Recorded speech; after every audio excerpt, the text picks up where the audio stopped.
Assalamualaikum warahmatullahi wabarakatuh.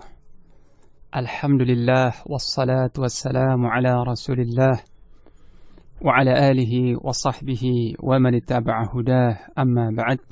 Kaum muslimin rahimakumullah. Pada kesempatan yang berbahagia ini insyaallah kita akan membahas bersama tentang salah satu kaidah penting untuk kaum muslimin. Nah, kaidah tersebut adalah bahwa syiar kaum yang celaka adalah sami'na wa asaina. Kami mendengar dan kami durhakai.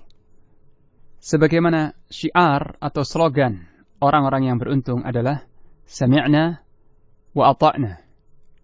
Kami mendengar dan kami mentaati terhadap apa yang datang dari Allah dan Rasulnya sallallahu alaihi wasallam.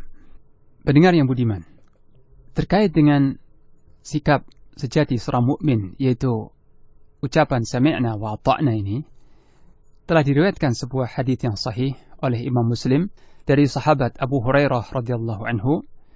Dia berkata, ketika turun ayat ini kepada Rasulullah sallallahu alaihi wasallam, lillahi ma fis samawati wa ma fil ard wa in tubdu ma fi anfusikum aw tukhfuhu yuhasibkum bihillah. Itu surah Al-Baqarah ayat 284 yang artinya, hanya milik Allah lah segala apa yang terdapat di langit dan segala apa yang terdapat di bumi. Dan jika kalian menampakkan, menyatakan apa yang ada dalam jiwa kalian atau menyembunyikannya, niscaya Allah akan menghisapnya. Allah akan memperhitungkannya di hari kiamat dan membalasnya. Nah, ketika turun ayat ini, maka ayat ini terasa berat bagi para sahabat Rasulullah sallallahu alaihi wasallam. Kenapa mereka merasa berat? Karena kandungan ayat ini adalah apa yang terlintas dalam jiwa atau benak, terlintas dalam benak seseorang, kebaikan atau keburukan akan dicatat. Ya. Jika terlintas keburukan akan dicatat. Maka ini terasa berat bagi kaum mukminin ketika itu. Kemudian mereka pun mendatangi Rasulullah sallallahu alaihi wasallam dan bersimpuh di atas lutut-lutut mereka. Mereka berkata, wahai Rasulullah sallallahu alaihi wasallam, kami telah dibebani amal-amal yang kami sanggup melakukannya, seperti salat, berjihad, berpuasa, dan bersedekah. Hal-hal ini mampu kami lakukan. Akan tetapi kemudian ayat ini turun kepada engkau, sedangkan kami tidak mampu memikulnya. Kami tidak mampu melaksanakannya. Maka mendengar keluhan ini, Rasulullah sallallahu alaihi wasallam pun menjawab, apakah kalian hendak mengatakan sebagaimana yang dikatakan oleh para pengikut Taurat dan Injil sebelum kalian? Sami'na wa asaina, kami mendengar dan kami durhakai. Jangan seperti itu. Akan tetapi ucapkanlah sami'na wa ata'na, kami dengar dan kami taati. Kami mohon ampunanmu wahai Rabb kami, dan kepadamulah tempat kembali. Maka mereka, yakni para sahabat pun mengucapkan, kami dengar dan kami taati. Kami mohon ampunanmu wahai Allah, dan kepadamulah tempat kembali. Hadis ini diriwayatkan oleh Imam Muslim dalam sahihnya. Pendengar yang budiman, dalam hadis ini Abu Hurairah radhiyallahu anhu menceritakan sikap para sahabat tatkala turun ayat tersebut. Mereka merasa bahwa isi ayat tersebut sangat berat bagi mereka, karena di dalamnya Allah menyatakan akan menghisap perkara yang ditampakkan maupun yang disembunyikan dalam hati. Padahal di dalam hati manusia senantiasa muncul bisikan dan pikiran buruk yang tak berkesudahan. Syaitan seringkali menghampiri hati seseorang di antara kita, menimbulkan berbagai macam pikiran-pikiran buruk dan niat-niat yang mungkar, baik yang terkait masalah agama atau masalah harta dan lain sekali, dan banyak yang lainnya. Sementara itu Allah berfirman, wa in tubdu ma fi anfusikum aw tukhfuhu yuhasibkum bihillah. Dan apabila kalian menampakkan apa yang ada dalam jiwa kalian atau menyembunyikannya, niscaya Allah akan menghisapnya, akan memberi balasan. Jika memang demikian adanya, niscaya semua orang pasti celaka. Sehingga para sahabat pun datang mengadu kepada Nabi sallallahu alaihi wasallam dan bersimpuh di hadapan beliau. Mereka berkata, wahai Rasulullah, sesungguhnya Allah Ta'ala telah memerintahkan kami untuk beribadah dengan apa yang kami mampu, seperti salat, berjihad, puasa, dan sedekah. Perintah-perintah ini mampu kami lakukan.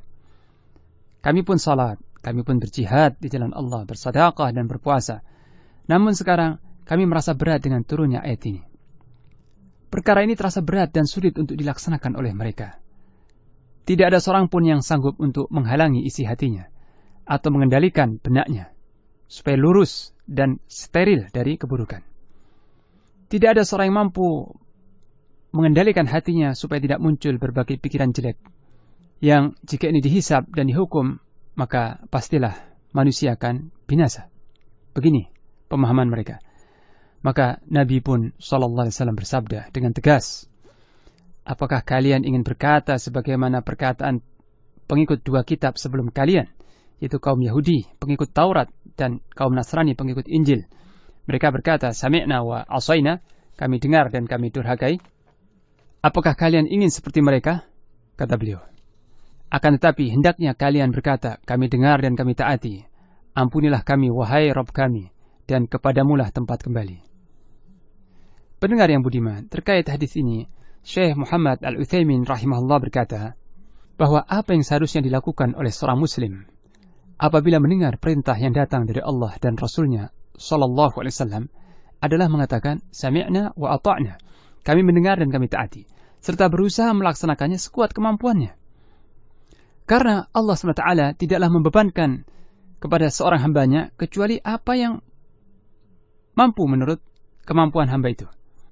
Kemudian setelah para sahabat berlapang dada untuk mengucapkan kalimat kepasrahan tersebut, serta jiwa-jiwa mereka pun menjadi tunduk, begitu pula lisan-lisan mereka patuh dengan penuh ketundukan, maka Allah pun menurunkan ayat sesudah itu untuk memuji mereka atas sikap mereka tersebut. Baru setelah itu Allah turunkan ayatnya, La yukallifullahu nafsan illa wus'aha, laha ma kasabat wa 'alaiha maktasabat. Allah tidak akan membebankan kepada seseorang melainkan menurut kesanggupannya. Baginya pahala atas amal yang telah ia perbuat, dan baginya dosa atas keburukan yang telah ia perbuat. Surah Al-Baqarah ayat 286, ya, ayat yang terakhir dari surah Al-Baqarah. Nah, ayat ini menasakh, menghapus ayat yang sebelumnya.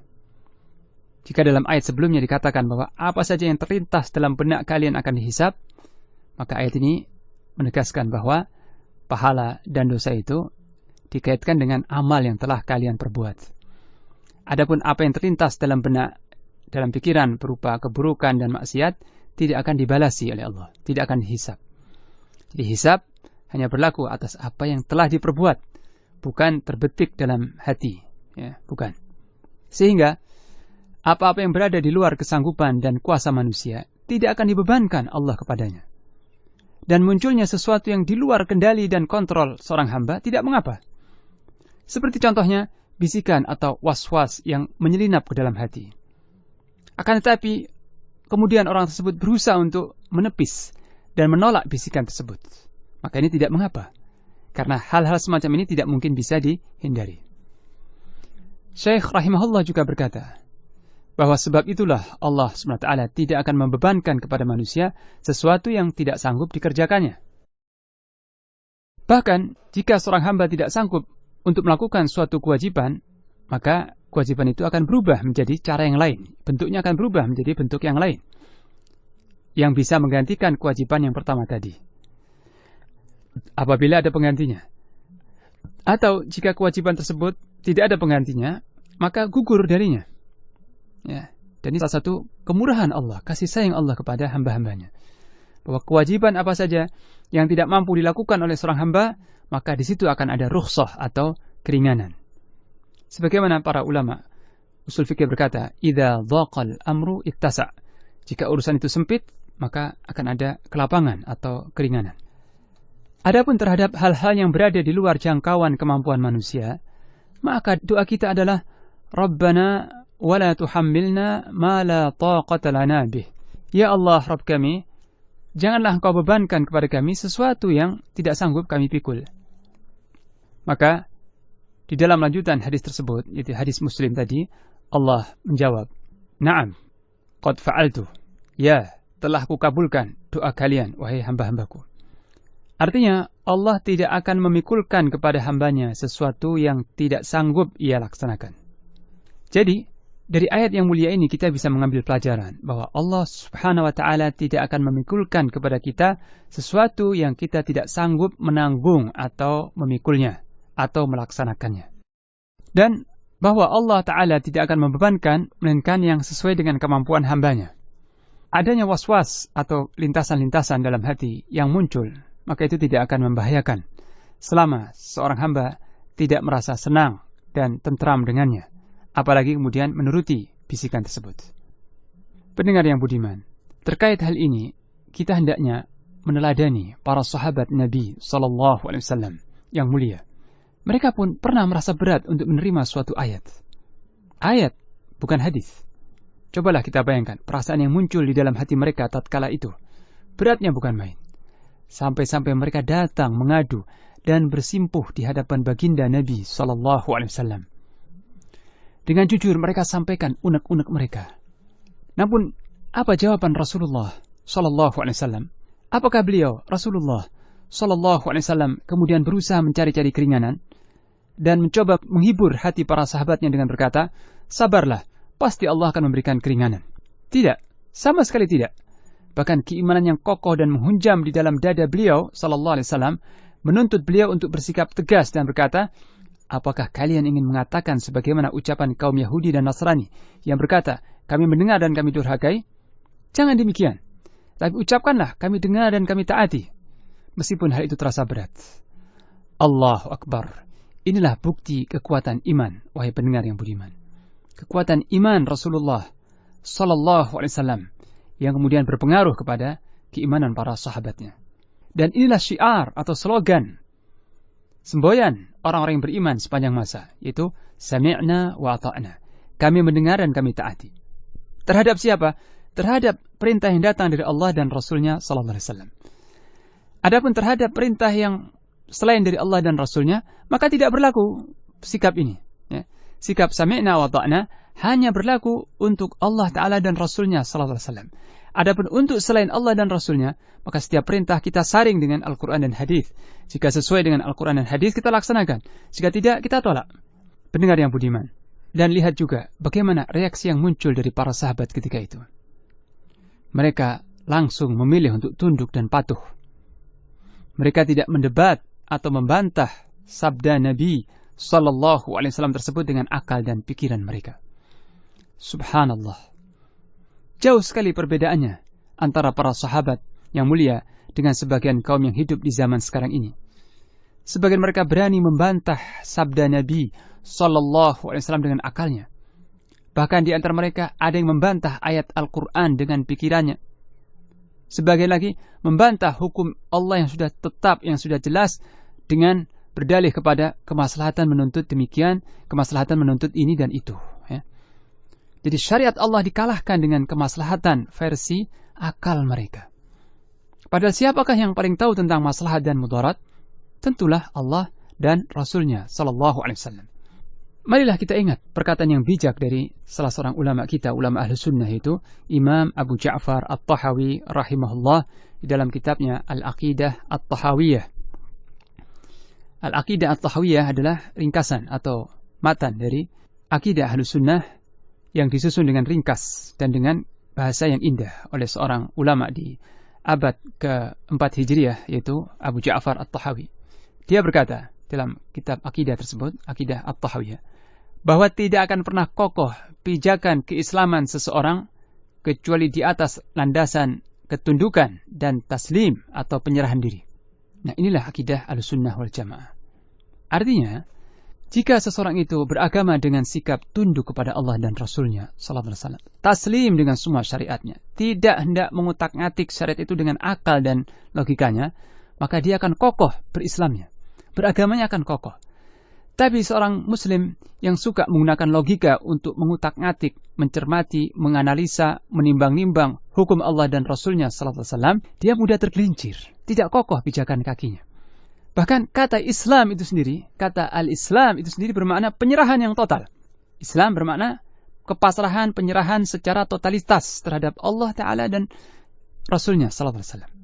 Maka semakin seorang itu taslim, tunduk, patuh, menyerah, pasrah kepada Allah Ta'ala dan Rasulnya Sallallahu Alaihi Wasallam, maka semakin kuat, semakin kokoh keislamannya.